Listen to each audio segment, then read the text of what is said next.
Although she was born in Honolulu, Hawaii, exactly 18 years before the Japanese attacked Pearl Harbor, Pat Richard practically grew up in Ada.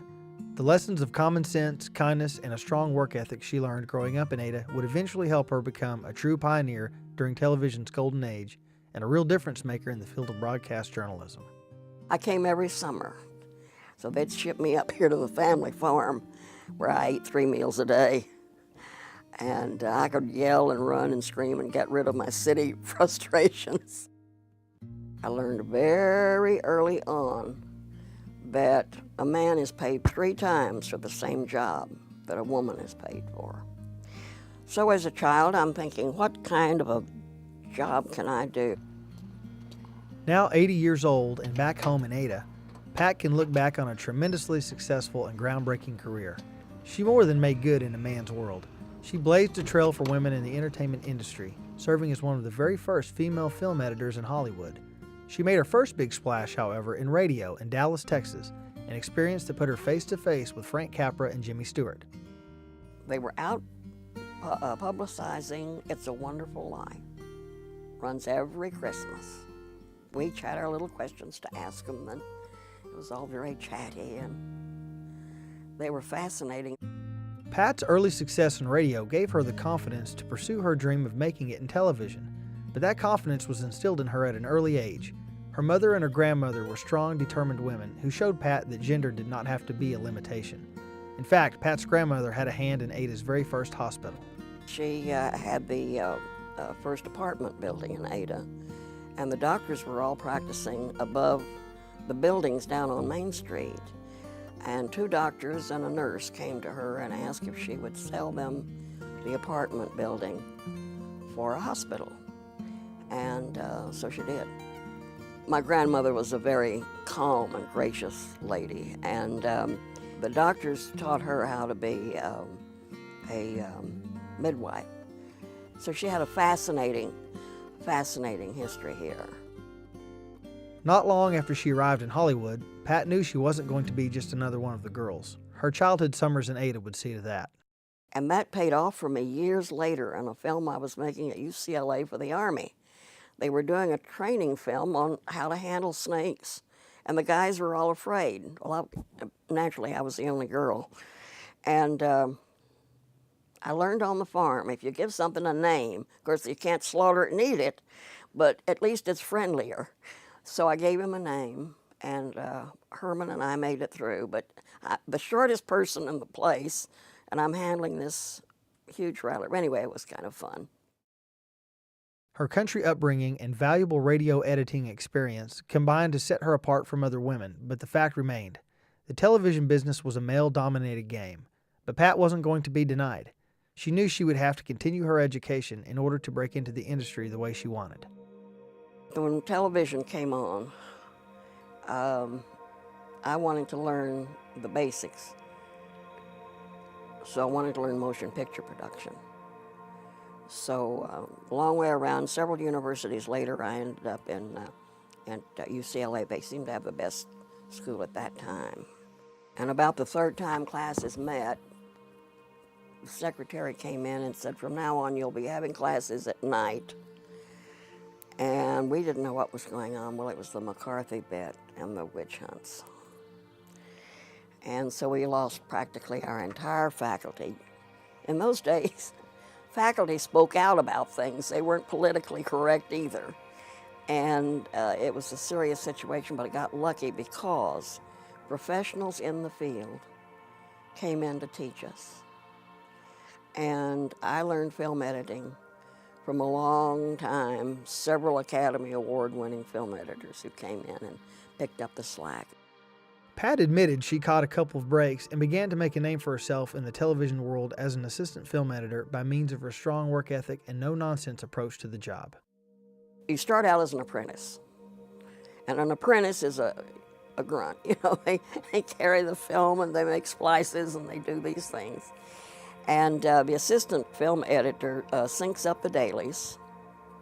In other words, in those days we shot sound and we shot picture, and then that has to be synchronized. Despite her obvious editing skills, Pat still had to deal with a sexist atmosphere on the studio lot. They said, well, we have a desperate need over here, but he's an old-timer and he won't have a woman in the editing room. And so why don't you just call him and he'll tell you no. And you, well, I said, well, I want the job. I know him by reputation, I mean. I don't want to work with him. Think what you can learn from this man. So I put on my go to college wardrobe, my matched twin sweater set, my little skirt, and my low heels, so I didn't try to look seductive or anything crazy. And I just showed up on his doorstep. He said, I'm not going to have it. Nope, no women. So I said, well, why? And he said, well, they talk too much.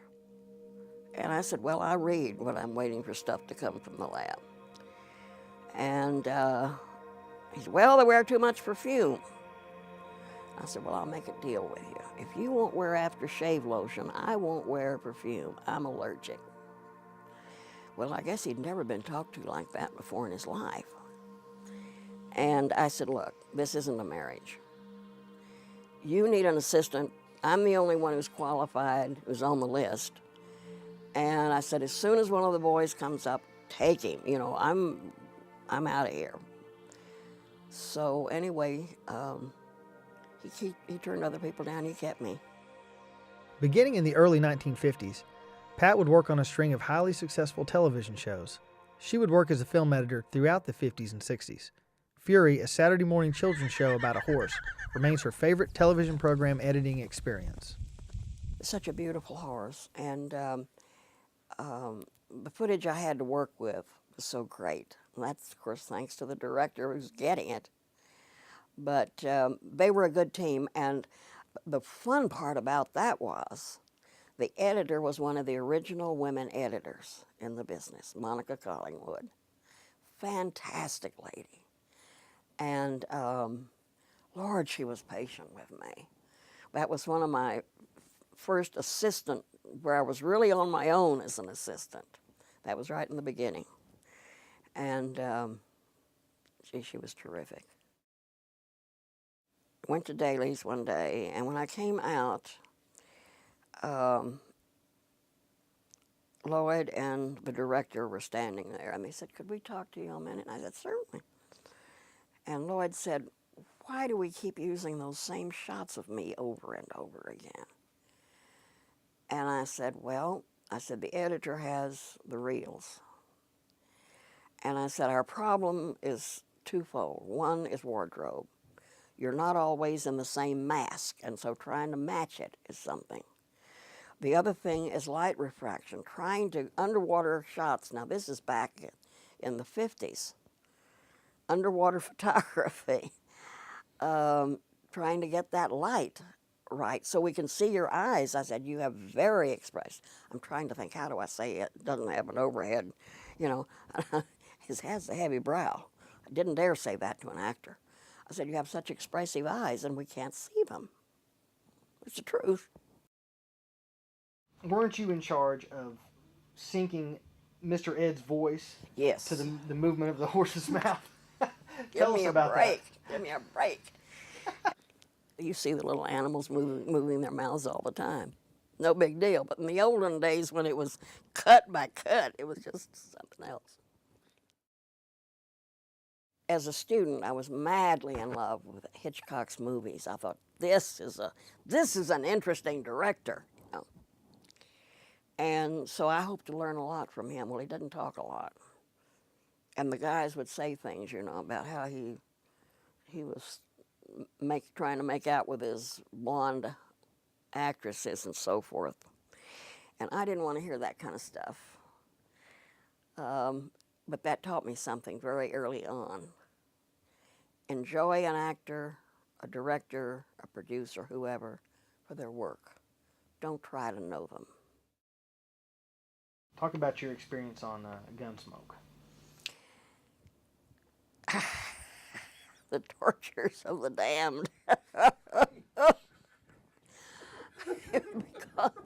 because of the head of editorial, he was a jeepers, what a beast.